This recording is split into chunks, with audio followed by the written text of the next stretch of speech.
Midi et quart sur France Info. Vers une écrasante victoire de la LND en Birmanie. Toujours pas de résultat officiel, mais le parti d'Aung San Suu Kyi revendique 70% des voix aux législatives. 80% des électeurs se sont rendus aux urnes.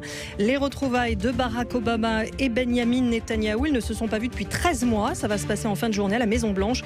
Le Premier ministre israélien vient demander une rallonge de l'aide américaine.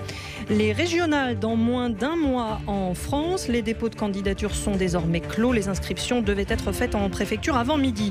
L'accès à la propriété facilité. Davantage de ménages vont bénéficier du nouveau PTZ, le prêt à taux zéro destiné à un premier achat.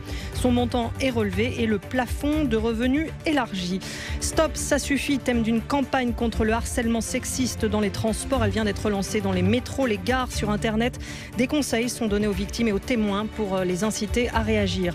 Et puis le monde de l'athlétisme dans l'attente d'un rapport accablant de l'Agence mondiale antidopage. Il sera révélé vers 15h. On sait déjà que des responsables de la Fédération internationale sont soupçonnés d'avoir extorqué de l'argent à des sportifs pour cacher leurs tests positifs au contrôle.